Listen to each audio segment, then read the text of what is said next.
Bismillahirrahmanirrahim. Menabak dakwah tauhid dan sunnah. Bismillahirrahmanirrahim. Assalamualaikum warahmatullahi wabarakatuh. Innal hamdalillah nahmaduhu wa nasta'inuhu wa nastaghfiruh wa na'udzu billahi min shururi anfusina wa min sayyiati a'malina may yahdihillahu fala mudilla lahu wa may yudlilhu fala hadiya lahu. Asyhadu an la ilaha illallah wahdahu la syarika lahu wa asyhadu anna Muhammadan abduhu wa rasuluhu la nabiyya ba'dahu. Allahumma shalli wa sallim ala nabiyyina Muhammadin sallallahu alaihi wasallam wa ala alihi wa sahbihi ajma'in. Yaqulullahu azza wa jalla ya ayyuhalladzina amanu taqullaha haqqa tuqatih wa la tamutunna illa wa antum muslimun.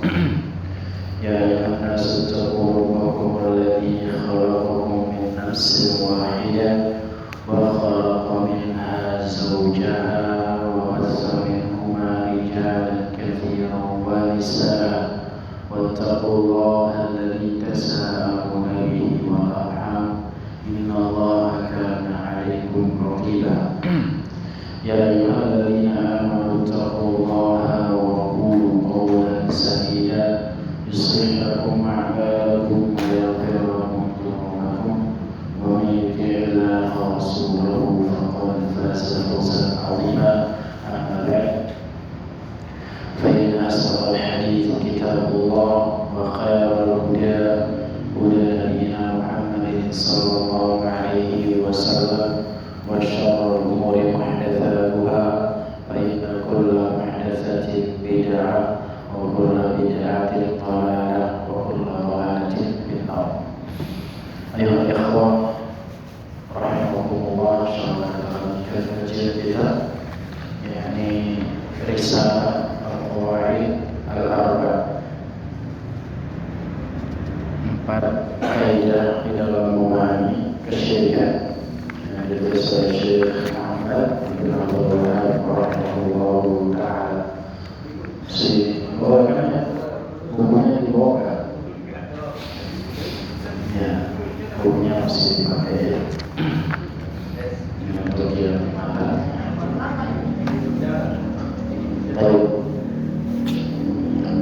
Setelah pada sebelum Ramadan yang lalu sudah kita selesaikan untuk muqaddimah dari risalah al-qawaid al-arba'.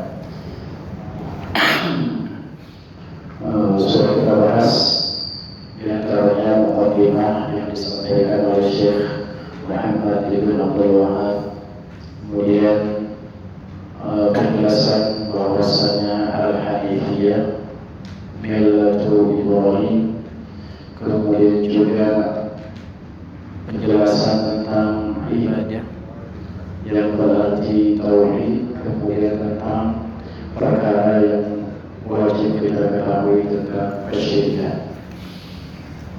Kemudian pada malam hari ini insyaallah kita melanjutkan dan masuk kepada kaidah yang pertama, yaitu al-qawaid al-arba', 4 kaidah. Sekarang kita masuk kepada inti dari risalah yang ditulis oleh Syekh Muhammad bin Abdul Wahhab at-Tamimi rahimahullah ta'ala. Qala al-mu'allif rahimahullah ta'ala, berkata Syekh Muhammad bin Abdul Wahhab rahimahullah ta'ala, al-qa'idatul ula, kaidah yang pertama, an ta'lama anna al-kuffar alladhina qatalahum Rasulullah sallallahu alaihi wasallam muqirruna bi anna Allah ta'ala huwal khaliqul mudabbir wa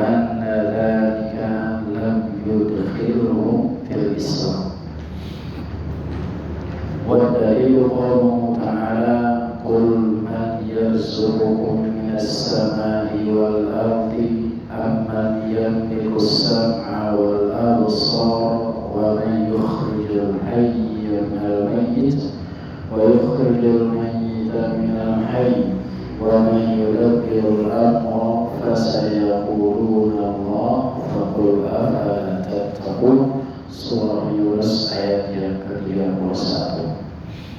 Ini kaidah yang pertama ikhlas sekalian yang dituliskan oleh Syekh Muhammad bin Shalih Al-Utsaimin yang menjelaskan tentang siapa yang diperangi oleh Nabi Sallallahu Alaihi Wasallam pada zaman beliau dan menjelaskan tentang tauhid yang mana sih yang menyebabkan seorang masuk ke dalam Islam.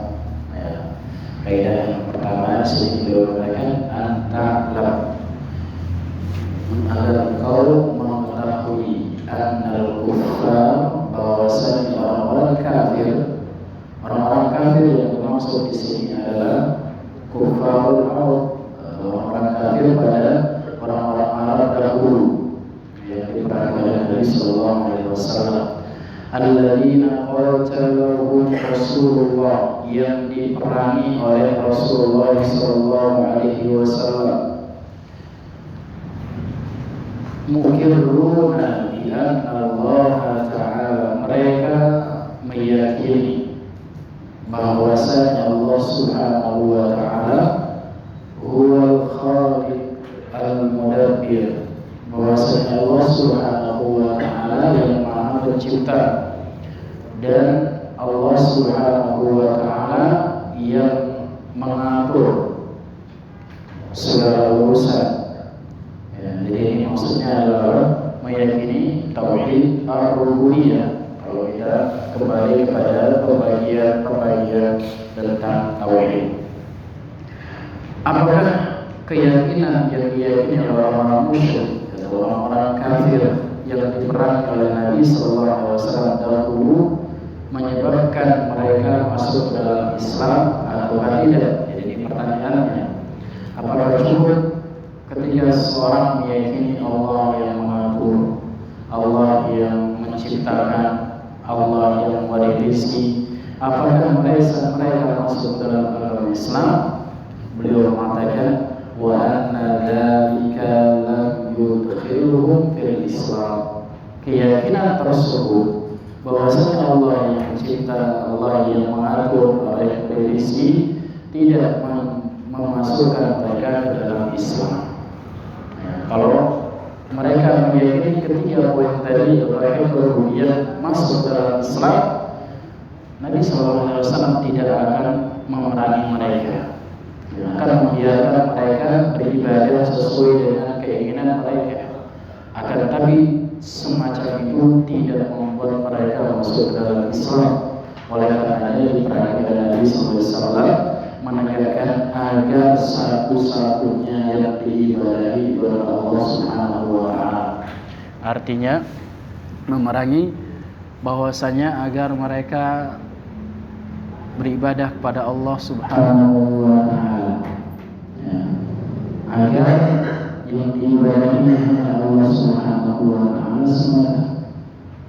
Kemudian apa dalilnya bahwasanya orang-orang kafir atau orang-orang musyrik pada zaman Nabi Sallallahu Alaihi Wasallam mereka meyakini bahwasanya Allah yang pencipta, Allah yang mengatur, Allah yang memberi rezeki. Jadi disebutkan oleh Syekh di dalam surah Yunus ayat yang ke-31, Allah Subhanahu wa Ta'ala katakan, qul, katakanlah wahai Muhammad, man yarzuqukum minas samai wal ardi, siapa yang memberikan rezeki kepada kalian, baik itu dari langit ataupun dari bumi.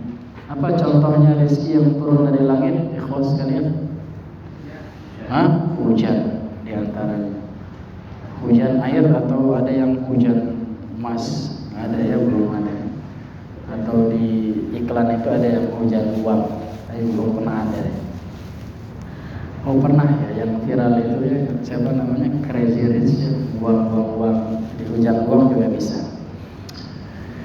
Artinya apa? Yang diturunkan dari langit. Kemudian dari bumi, apa contohnya? Allah Subhanahu wa Ta'ala memberikan rezeki kepada kita yang keluar dari bumi. Apa contohnya? Apa? Mas. Ya, Mas siapa? Mas siapa? Mas apa ya? Mas. Kemudian tumbuh-tumbuhan itu kan keluar dari apa? Dari bumi. Kemudian batu bara ya, banyak lah, lebih banyak bahkan dari bumi. Namun sebenarnya sumbernya dari langit juga ya, yang membuat tumbuhan itu tumbuh. Itu dari mana? Asalnya dari air, turun hujan. Yang membuat hewan-hewan yang kelaparan itu bisa makan dan minum juga dari mana? Dari air dan seterusnya. Artinya tidak bisa dipisahkan antara sumber rezeki baik dari langit ataupun dari bumi. Maka ditanyakan kepada mereka, kata Nabi, siapa yang memberikan rezeki baik dari langit ataupun dari bumi? Amman yamlikus sam'a wal absar. Atau tanyakan kepada mereka orang-orang kafir, orang-orang musyrik, siapa yang memiliki pendengaran, yang ngasih telinga kita itu siapa?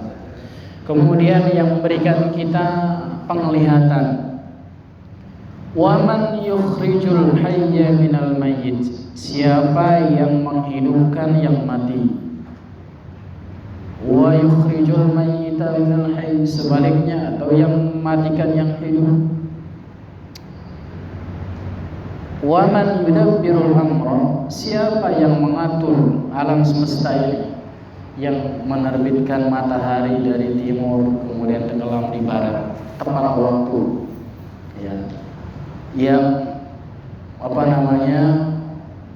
kalau ada matahari nggak kelihatan bulan, ini yang ngatur siapa ya, tapi kadang bisa kelihatan ya. Pokoknya tepat waktu. Kalau perbuatan manusia mungkin nggak akan sesempurna ini. Kita lihat saja ya, sampai zaman sekarang ini teknologi itu sangat canggih, benar gak? Tapi pasti ada trouble-nya ya. Seperti contoh sekarang nih ya, ini mau live nih rencananya. Contoh ini real.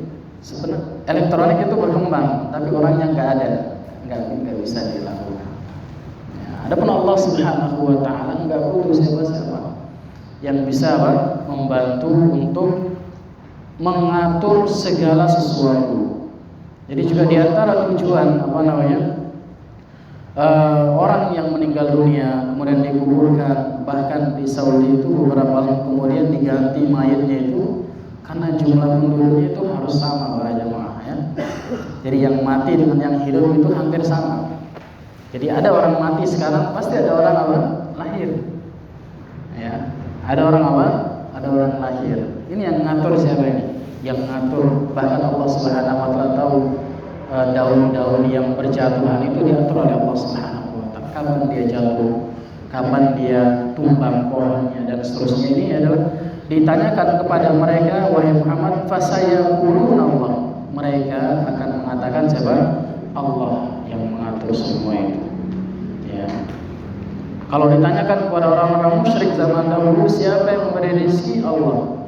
Siapa yang memberikan penglihatan? Allah. Siapa yang memberikan pendengaran? Allah. Siapa? Allah. Siapa yang menghidupkan, yang mematikan?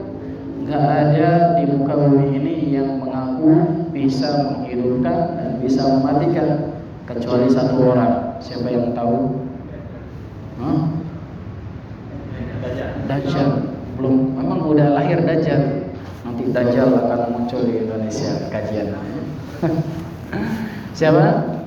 Fir'aun. Fir'aun bisa. Dia mengatakan saya mampu menghidupkan dan mematikan. Bagaimana caranya? Dia panggil dua orang, satu dibunuh, satu dibiarkan. Bukan menghidupkan dari yang mati, tapi membiarkan hidup. Artinya apa? Artinya tidak ada yang mampu melakukan hal-hal semacam ini. Yang mampu memberikan rezeki hanya Allah. Adapun Nabi Isa alaihissalam mampu diberikan oleh Allah Subhanahu wa Ta'ala mukjizat bisa menghidupkan yang mati.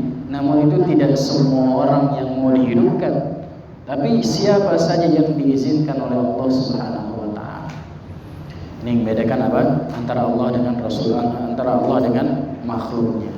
Kemudian Syekh mengatakan menjelaskan tentang kaidah yang pertama yang dituliskan oleh Syekh Muhammad ibn Shalih Al-Utsaimin rahimahullahu taala.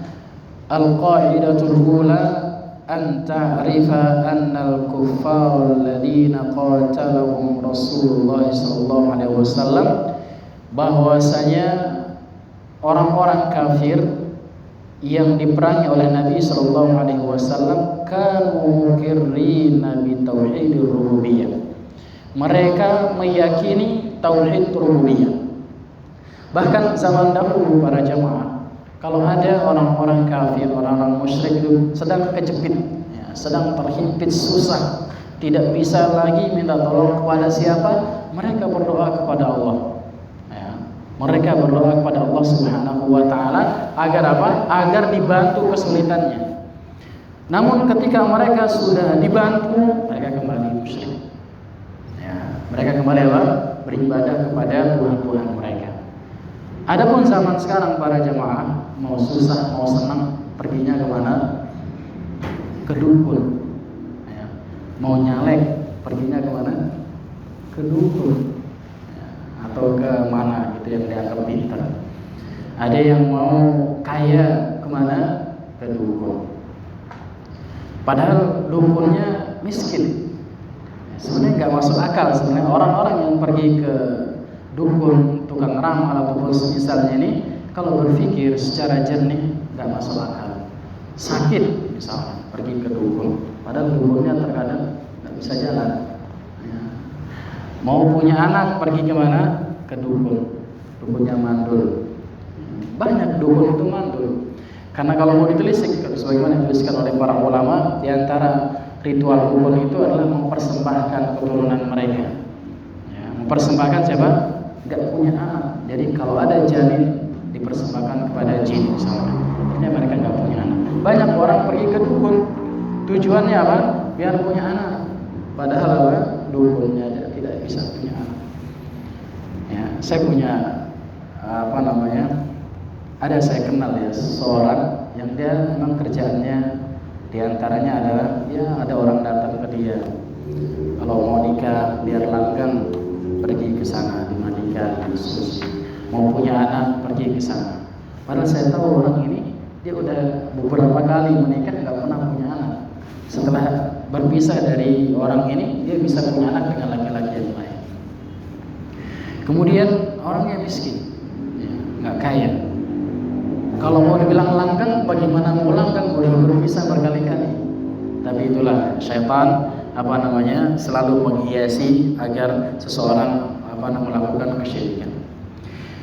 Wa ma'adzalika iqrarihim, walaupun demikian keyakinan mereka bi tauhid rububiyah, tentang tauhid rububiyah, lam yudkhilhum fil Islam, tidak bisa membuat mereka masuk ke dalam Islam.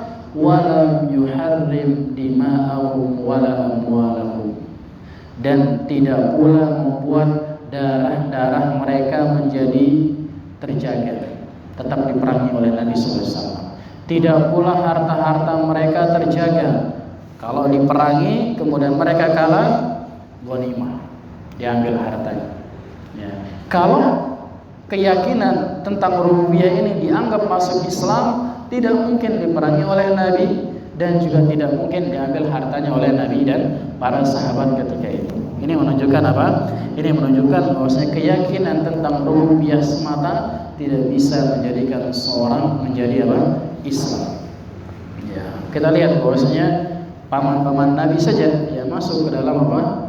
Tidak masuk ke dalam agama Islam, padahal dia meyakini bahwasanya yang menciptakan adalah Allah.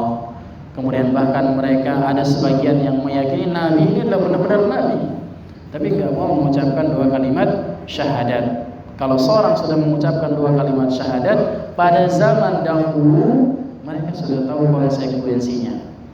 Ya, sudah tahu apa? Konsekuensinya. Berbeda dengan zaman sekarang. Zaman sekarang biar bisa nikah ya udah ucapin dua kalimat syahadat. Ya, biar bisa menikah dengan akhwat pujaannya. Adapun zaman dahulu mereka berat, mengucapkan la ilaha illallah itu berat.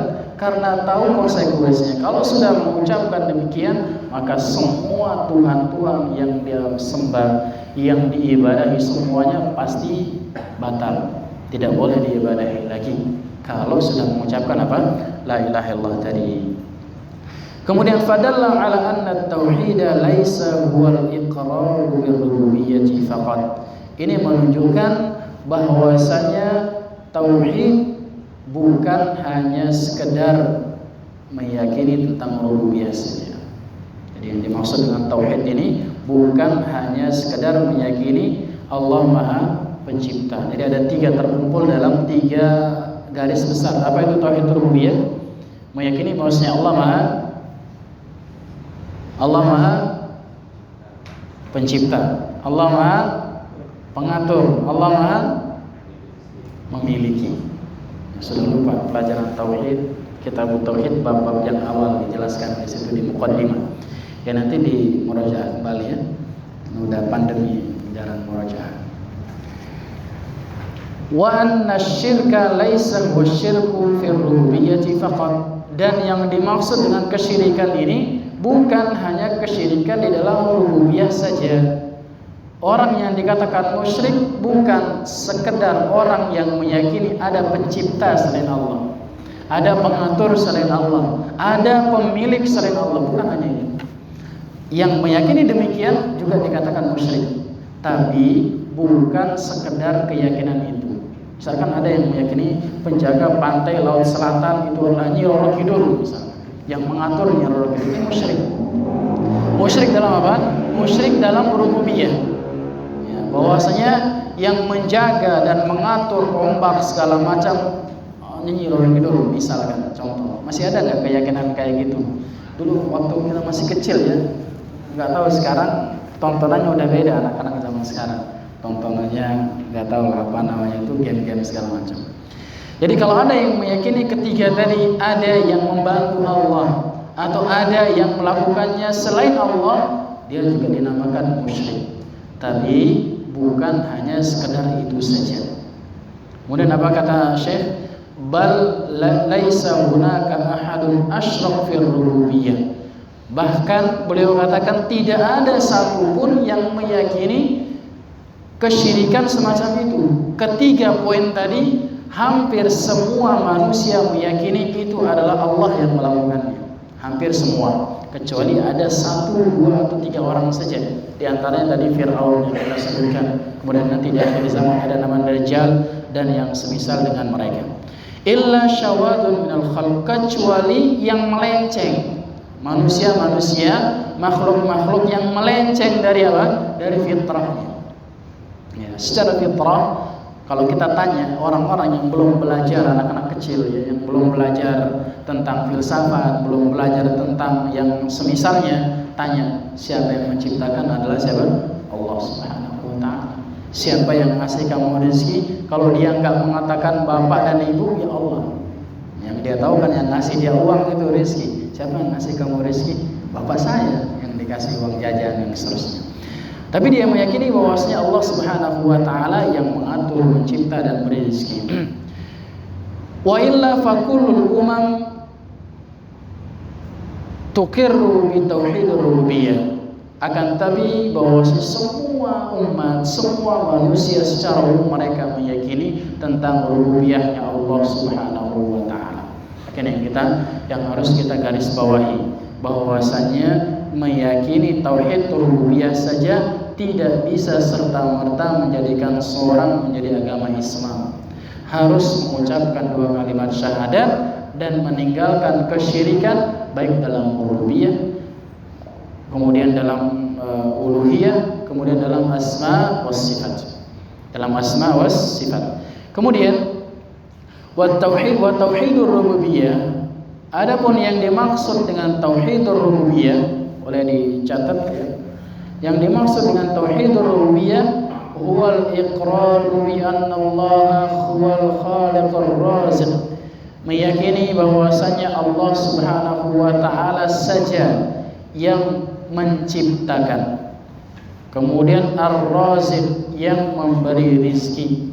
Kemudian Allah saja al-muhyi yang menghidupkan. wal mumit yang mematikan, al mudabbir dan juga yang apa? Yang mengatur. Ya. Kalau kita meyakini ke berapa nih 5 yang disebutkan oleh Syekh di sini ada yang melakukannya selain Allah, maka ini musyrik di dalam apa? Dalam rububiyah. Au bi ibaratin akhsar, atau dengan bahasa yang lebih ringkas. Nah, ini definisi tauhid rububiyah yang lebih ringkas. Adalah ifradullah ta'ala bi af'alihi subhanahu wa ta'ala. Mengesahkan Allah subhanahu wa ta'ala di dalam perbuatan-perbuatan Allah subhanahu wa ta'ala. Ringkas. Ya, jadi kalau ditanya apa itu tauhid rububiyah, ifradullah ta'ala bi af'alihi subhanahu wa ta'ala. Mengesahkan Allah subhanahu wa ta'ala di dalam perbuatan-perbuatan Allah. Bisa dihafalkan sampai di sini? Tauhid rububiyah apa? Tauhid rububiyah, Mas. Tauhid rububiyah. Ringkas kan? Mengesahkan Allah subhanahu wa ta'ala di dalam perbuatan-perbuatan Allah. Apa contoh perbuatan Allah? Tadi ada Al-Khaliq. Kemudian apa? Ar-Raziq. Kemudian apa? Al-Muhyi, yang menghidupkan. Al-Mumit. Kemudian apa? Al-Mudabbir. Di antaranya. Tapi secara umum tergolong 3 tadi. Al-Khaliq, kemudian Al-Raziq, kemudian Al-Mudabbir. Kalau mau ditambahkan boleh, Muhyi wal Mumit. Kemudian fala ahad minal khalqi da'a anna hunaka ahadan yakhluq ma'allah. Tidak ada satu makhluk pun, sini disebutkan oleh Syekh, tidak ada satu makhluk pun yang mengaku-ngaku dan mengatakan bahwasanya ada di sana pencipta selain Allah Subhanahu wa taala. Tidak ada. Dari zaman dahulu sampai zaman sekarang, ya, semuanya meyakini bahwasanya yang menciptakan ini adalah Allah Subhanahu wa taala. Au yarzuq ma'allah, atau yang meyakini bahwasanya ada orang yang memberikan rizki selain Allah Subhanahu wa taala. Au yuhyi au yumit, atau yang menghidupkan ataupun mematikan. Balil musyrikuna muqirruna bi anna Allah wal khaliqur raziq al muhyi wal mumit al mudabbir. Bahkan orang-orang musyrik meyakini bahwasanya Allah Subhanahu wa taala yang menciptakan, yang memberi rizki, yang menghidupkan, yang mematikan dan yang mengatur. Sebagaimana dalam surah Luqman, ini ada tambahan dalilnya, bisa dicatat. Tadi Syekh menyebutkan surah Yunus ayat yang ke-31 yang ada di bukunya, yang di matan. Adapun dalil yang lain bahwasanya orang-orang musyrik meyakini tentang rububiyah Allah Subhanahu wa taala adalah surah Luqman ayat yang ke-25. Bisa dicatat surah Luqman ayat yang ke-25. Enggak ada di bukunya ya. Nanti bisa dibuka di rumahnya mushafnya. Allah Subhanahu wa taala katakan, "Wa la in sa'altahum man khalaqas samawati wal ard la yaqulunna Allah." Kalau engkau tanya siapa yang menciptakan langit dan yang menciptakan bumi, kalau ditanya kepada orang-orang musyrik pada zaman Nabi Muhammad sallallahu alaihi wasallam, la yaqulunna Allah, mereka benar-benar akan mengatakan bahwasanya Allah yang menciptakan langit dan bumi. Kalau zaman sekarang nggak tahu, ada yang punya saudara atau teman orang kafir atau non muslim, ada nggak? Coba nanti tanya yang menciptakan langit dan bumi siapa pada mereka. Ya, mungkin mereka mengatakan Tuhan mereka, nggak tahu. Tapi pada zaman dahulu mereka akan mengatakan Allah yang menciptakan langit dan bumi. Kemudian juga dalil yang lain dalam surah Al-Mu'minun ayat yang ke-86. Surah Al-Mu'minun ayat yang ke-86, Allah Subhanahu wa taala mengatakan, "Qul man rabbus samawati sab'i wa rabbul 'arsyil 'azim sayaquluna lillah. Kalau kalian tanya atau katakanlah kepada mereka, man rabbus samawati sab'a, siapa yang memiliki langit yang 7. Di sini juga dalil bahwasanya jumlah langit itu ada 7 lapis. Ya, kalau ditanya berapa jumlah langit, berarti jumlahnya ada berapa? 7. Dalilnya mana? Dalilnya surah Al-Mu'minun ayat 86. Wa rabbul arsyil azim, kemudian siapa yang punya arsy yang agung. Kemudian mereka akan mengatakan sayaquluna lillah, mereka akan mengatakan itu punya Allah Subhanahu wa taala. Ya. Ini apa namanya, ini kalau ditanyakan tentang orang-orang musyrikin zaman dahulu. Kemudian Syekh mengatakan iqra'ul ayat min akhir suratil mu'minin. Silakan dibuka ayat akhir surah Al-Mu'minun, tajiduna annal musyrikina kanu muqirruna bitauhid atau kanu muqirrina bitauhidur rububiyyah. Maka mereka akan mengatakan di dalam surah Al-Mu'minun, tadi sudah kita bacakan, bahwasanya orang-orang musyrik zaman dahulu, ini kita berbicara tentang musyrik zaman dahulu. Allahu a'lam kalau musyrik zaman sekarang. Mereka meyakini bahwasanya Allah Subhanahu wa taala yang menciptakan, yang mematikan, yang mencipta dan seterusnya, tentang tauhid rububiyah. Wa kadzalika fi surati Yunus, begitu pula dalam surah Yunus yang disebutkan oleh Syekh di dalam matan kitabnya, yaitu Allah Subhanahu wa taala katakan qul man yarzuqukum minas samai wal ardi, katakanlah siapa yang memberikan rezeki kepada kalian baik dari langit ataupun dari bumi. Amman yamlikus sam'a wal absar, atau tanyakan siapa yang memiliki pendengaran dan juga memiliki penglihatan. Wa man yukhrijul hayya minal mayyit, dan siapa yang menghidupkan yang mati, dan sebaliknya wa yukhrijul mayyita minal hayy, yang mematikan yang hidup. Wa man yudabbirul amra, siapa yang mengatur segala sesuatu. Mereka akan mengatakan fasayaquluna Allah, mereka akan mengatakan Allah yang melakukan semua itu. Fahum muqirruna bihada, maka semua mereka orang-orang musyrik itu meyakini semua itu tentang tauhid tadi apa? Tauhid ar-rububiyah. Kemudian Syekh mengatakan falaisa tauhidu huwal iqraru bi tauhidir rububiyah. Tauhid bukan hanya semata-mata meyakini tentang rububiyah Allah sebagaimana yang diajarkan oleh orang-orang filsafat. Jadi orang-orang filsafat mereka meyakini bahwasanya tauhid itu adalah rububiyah saja, walaupun mereka tidak menamakan rububiyah. Ya, tauhid itu adalah meyakini bahwasanya Allah yang mencipta, Allah yang mengatur, Allah yang memberi rezeki, Allah yang menghidupkan, dan Allah yang mematikan. Ini menurut filsafat ini sudah bertauhid. Ya, menurut orang-orang filsafat ini adalah sudah bertauhid meskipun masih beribadah kepada selain Allah Subhanahu wa taala, meskipun masih meminta kepada selain Allah, meskipun masih memakai jimat-jimat dan seterusnya. Menurut mereka ini sudah melakukan atau bertauhid kepada Allah Subhanahu wa taala. Kama yaqulu dzalika ulama'ul kalam wan nuzzar fi aqaidihim, sebagaimana yang dikatakan oleh ulamaul kalam. Apa yang dimaksudkan ulamaul kalam? Ahli kalam.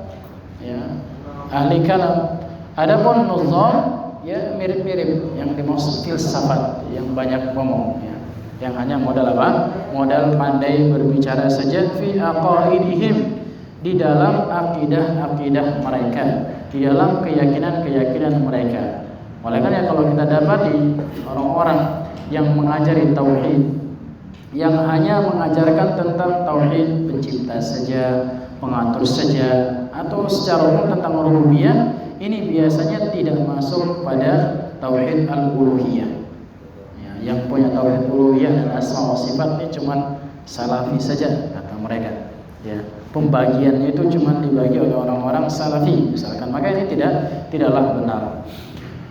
Fa innahum yuqirruna bi anna at-tauhid, bahwasanya mereka orang-orang filsafat atau orang-orang ahli kalam, mereka meyakini bahwasanya tauhid itu adalah al-iqraru bi anna Allah huwal khaliq ar-raziq al-muhyi wal mumit, bahwasanya mereka meyakini Allah Subhanahu wa taala yang menciptakan, Allah yang memberi rezeki, Allah yang menghidupkan, dan Allah yang mematikan. Sini maksudnya apa? Tauhid rububiyah. Tapi menurut mereka inilah tauhid. Ya, kalau sudah meyakini keempat atau kelima perkara ini sudah bertauhid sudah. Enggak boleh diganggu-ganggu. Ya. Makanya mereka mengatakan ada sebagian orang yang ingin mengislamkan orang Islam katanya. Ya, ingin mengislamkan apa? Orang Islam. Padahal tidak demikian. Kita mau meluruskan. Ya, meluruskan pemahaman yang mungkin masih remang-remang, ya. Mungkin masih apa? Masih remang-remang, hanya meyakini tauhid rububiyah saja. Fayaqulun, mereka juga mengatakan wahidun fi dzatihi la qasima lahu. Allah itu satu di dalam zatnya, tidak ada pembagiannya. Kemudian wahidun fi sifatihi la syabiha lahu. Allah itu satu di dalam sifatnya, tidak ada yang serupa dengan Allah. Wa wahidun fi af'alihi la syarika lahu, dan wahid satu di dalam perbuatannya, tidak ada yang menyekutukan Allah Subhanahu wa taala. Ini sebenarnya kalau kita teliti dari perkataan ini hampir mirip dengan pembagian tauhid. Ya, mereka mengatakan tidak ada yang Allah Subhanahu wa taala Maha Esa, tidak ada pembagiannya. Maha Esa Allah Subhanahu wa taala. Ya. Tidak Maha Esa tidak ada yang serupa dengan Allah Subhanahu wa taala. Begitu pula sifatnya, tidak ada yang serupa dengan sifat Allah. Ini tauhid asma was sifat. Kemudian tentang perbuatan-perbuatan Allah, ini adalah tauhid apa?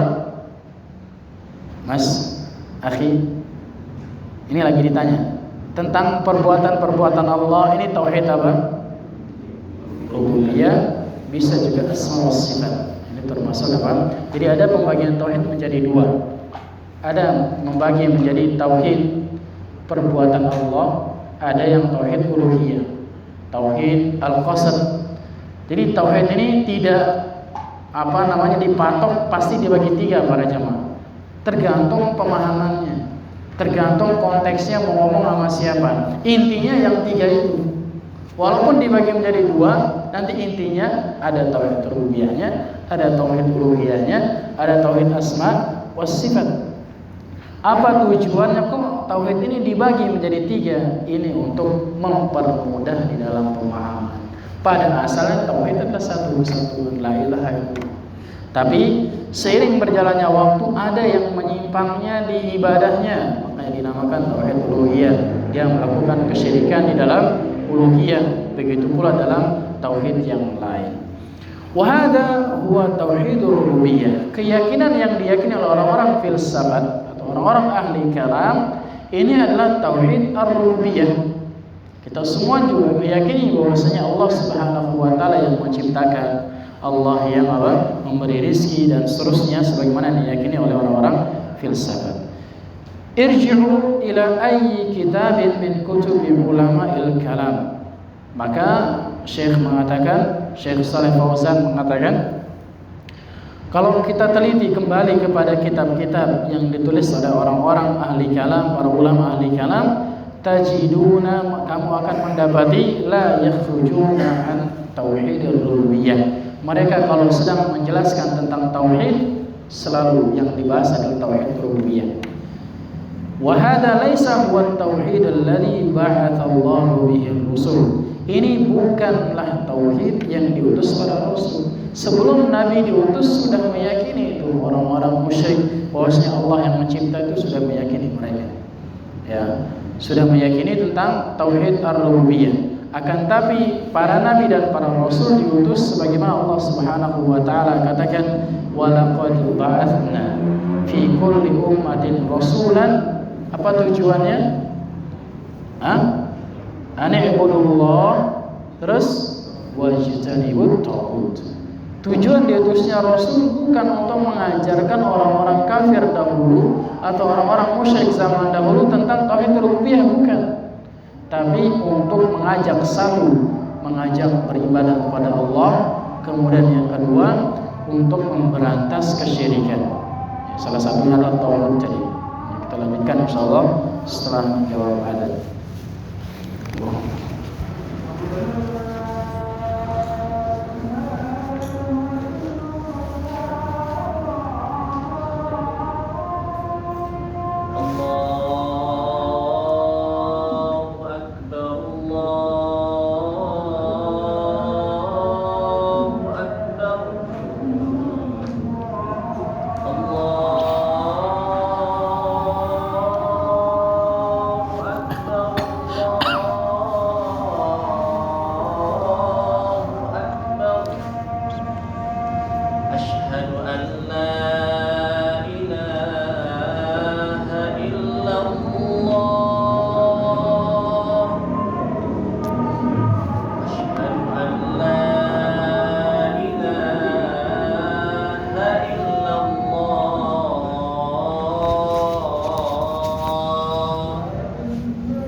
Kita lanjutkan.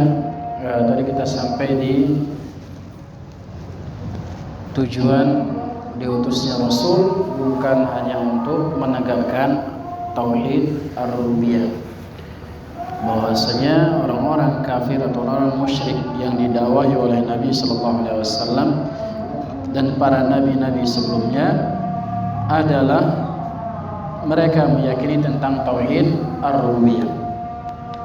Kemudian Syekh mengatakan, wal iqraru bihadza wahdahu, keyakinan semacam ini saja, ya, jadi bukan digabungkan dengan yang lain, meyakini tentang tauhid rububiyah saja, la yanfa'u sahibahu, tidak bermanfaat untuk yang meyakini tersebut. Ya, jadi tidak memasukkan dia ke dalam Islam, tidak pula mengeluarkan dia dari kekufuran. Ya, hanya meyakini tentang tauhid rububiyah saja, dan ini adalah apa? Fitrah dari Allah Subhanahu wa taala. Sebagaimana hadis yang masyhur yang sering kita dengar bahwasanya kullu mauludin yuladu alal fitrah. Setiap anak yang baru lahir mereka dilahirkan dalam keadaan fitrah. Yang dimaksud dengan fitrah sebagaimana dijelaskan oleh para ulama adalah al-Islam, tentang agama Islam, meyakini tentang ar-rububiyah. Lianna hadza aqarru bihi al-musyrikuna wa sanadidul kafara. Karena pemikiran semacam ini, keyakinan semacam ini tentang tauhid rububiyah tadi, ini juga diyakini oleh orang-orang musyrik dan orang-orang kafir pada zaman dahulu. Sekali lagi ini kita berbicara tentang orang-orang musyrik dan orang-orang kafir zaman dahulu. Allahu a'lam, ana belum pernah nanya ya kepada orang-orang zaman sekarang bagaimana keyakinan mereka sebenarnya, ya, bagaimana keyakinan mereka tentang keesaan Allah Subhanahu wa taala. Walam yukhrijhum minal kufur, tidak pula mengeluarkan mereka dari kekufuran, keyakinan tentang rububiyah semata. Walam yudkhilhum fil Islam, tidak pula memasukkan mereka ke dalam agama Islam. Fahadha ghaltun azim, ini adalah kesalahan yang besar, terutama bagi para dai-dai yang hanya mengajarkan tentang tauhid rububiyah saja. Jadi bukan berarti kita tidak belajar rububiyah, bukan, tapi rububiyah saja ini adalah kekeliruan. Harus belajar juga tentang bagaimana tauhid al-uluhiyah, bagaimana kita beribadah kepada Allah, bagaimana kita meninggalkan kesyirikan, dan seterusnya dan seterusnya. Faman i'taqada hadzal i'tiqad, siapa saja yang meyakini keyakinan ini, mazada ala i'tiqadi Abi Jahal wa Abi Lahab, ya, yang meyakini tentang rububiyah saja sama saja seperti keyakinan Abu Jahal dan Abu Lahab. Jadi kalau kita baca sejarah tentang Abu Jahal dan Abu Lahab, mereka juga tahu bahwa yang menciptakan itu adalah Allah, bukan patung-patung yang mereka sembah, bukan. Yang memberikan rizki itu adalah Allah, bukan patung-patung yang mereka sembah. Bahkan mereka mengatakan kami menyembelih kepada patung ini hanya sebagai wasilah saja, ya, hanya sebagai apa? Wasilah kepada Allah. Ya, padahal mereka menyembelih di depan apa? Patung. Tidak pernah diajarkan oleh para nabi. Falladhi alaihi al-an ba'dul muthaqqafin, dan yang dilakui oleh orang-orang ilmuwan zaman sekarang, huwa taqriru tauhidur rububiyah faqat, hanya mengajarkan dan meyakini tentang rububiyah saja. Ilmuwan zaman sekarang, ilmuwan Islam kan namanya ataupun yang semisalnya, orang-orang filsafat terutama, mereka hanya mengajarkan tentang tauhid rububiyah. Sehingga tak heran orang-orang sering belajar akidah, sering belajar tauhid rububiyah saja, akan tapi masih melakukan kesyirikan, masih meyakini tentang bintang-bintang, ya, masih meyakini tentang ramalan-ramalan dan seterusnya, karena tidak diajarkan di agama mereka, bukan di agama mereka, di pelajaran-pelajaran mereka tentang bahaya kesyirikan yang uluhiyah. Ya, mereka hanya diajarkan tentang ar-rububiyah saja, bagaimana mengesahkan Allah dalam kelima perkara tadi. Adapun pergi ke dukun, ini kan sebab kata mereka. Kemudian pergi ke tukang ramal, ini cuma pengen tahu saja, dan seterusnya di antara yang mereka yakini. Wala yatatarraquna ila tauhidul uluhiyah, mereka tidak sedikit pun menyentuh tentang tauhid al-uluhiyah. Padahal kebanyakan terjadi kesyirikan di kalangan umat Islam ini pada uluhiyah. Adapun pada rububiyah tadi kita sampaikan sangat sedikit sekali yang meyakini atau menyimpang daripada akidah yang benar. Sangat sedikit sekali, bahkan jarang. Kalau kita lihat di Indonesia misalkan bisa dihitung jari yang masih meyakini pencipta itu ada selain Allah. Ini sangat bisa dihitung jari. Ya. Adapun tauhid al-uluhiyah banyak sekali terjadi baik di masyarakat Indonesia ataupun di luar Indonesia yang mereka masih melakukan kesyirikan di dalam tauhid al-uluhiyah. Wa amma syirk, adapun kesyirikan menurut mereka, menurut orang-orang tadi ahli filsafat, ahli kalam ataupun orang-orang yang semisal dengan mereka, yang dimaksud dengan kesyirikan adalah huwa an na'taqida anna ahadan yakhluq ma'allah. Kita meyakini bahwasanya ada orang yang mencipta selain Allah. Jadi kita meyakini bahwasanya pencipta itu Allah, dan selain Allah juga ada yang menciptakan. Ini namanya kesyirikan kata mereka. Au yarzuq ma'allah, atau ada yang memberi rezeki selain Allah Subhanahu wa taala. Ini adalah kesyirikan menurut apa? Menurut mereka. Padahal ini adalah apa? Tauhid apa? Tauhid rububiyah. Naqul, kita katakan kepada mereka, hadza ma qalahu Abu Jahal wa Abu Lahab.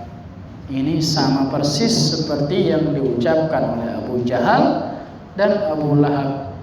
Kalau kita kembali tadi membaca sejarah mereka, mereka juga meyakini bahwasanya tidak ada yang menciptakan selain Allah, tidak ada juga yang memberi rezeki selain Allah Subhanahu wa taala. Ma qalu inna ahadan yakhluqu ma'allah. Abu Jahal, Abu Lahab dan orang-orang musyrik pada zaman dahulu tidak ada yang mengatakan ada pencipta selain Allah. Wa yarzuq ma'allah, tidak ada yang mengatakan ada yang memberi rezeki selain Allah. Bal muqirruna bi anna Allah huwal khaliqar raziqal muhyi wal mumit. Bahkan mereka meyakini hanya Allah yang menciptakan, hanya Allah yang memberi rezeki, Allah saja yang menciptakan, dan hanya Allah yang mematikan. Kesimpulannya bahwasanya yang diperangi oleh Nabi SAW pada zaman dahulu bukan hanya sekedar meyakini tentang tauhid ar-rububiyah saja, melainkan mereka melakukan kesyirikan di dalam al-uluhiyah atau peribadatan kepada Allah Subhanahu wa taala.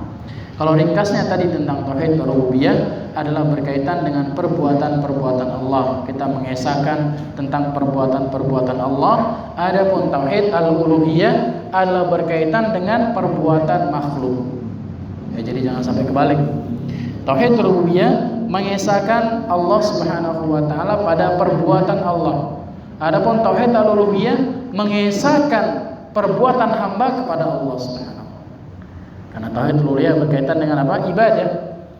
Ada yang membagi tentang tauhid dinamakan bukan uluhiyah, tapi dinamakan tauhid al-ibadah. Karena semuanya berkaitan dengan ibadah. Bagaimana menyembah kepada Allah, bagaimana bernazar kepada Allah, bagaimana menyembelih kepada Allah, dan seterusnya daripada rentetan-rentetan ibadah. Dan ini para ikhwan sekalian, kaidah yang pertama yang dapat kita baca pada kesempatan yang singkat ini. Semoga yang sedikit ini bermanfaat buat kita semuanya, khususnya buat saya pribadi, dan semoga bisa menambah keimanan dan keyakinan kita kepada Allah Subhanahu wa taala, dan semoga kita terhindar dari perbuatan kesyirikan baik yang kita ketahui ataupun yang tidak ketahui. Ada yang ditanyakan?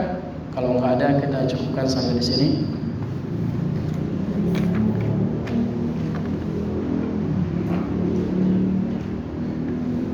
Ya, kalau nggak ada, karena ini jelas ya, insya Allah udah sering dibahas. Ini sebagai bentuk kita mengurja ilmu agar kita semakin meyakini bahwasanya hanya Allah Subhanahu wa taala yang berhak untuk disembah, dan jangan sampai kita terjatuh ke dalam kesyirikan. Kalau nggak ada pertanyaan, kita cukupkan sampai di sini. Subhanakallahumma wa bihamdika asyhadu an la ilaha illa anta astaghfiruka wa atubu ilaik. Wa akhiru da'wana alhamdulillahirabbil alamin. Assalamualaikum warahmatullahi wabarakatuh.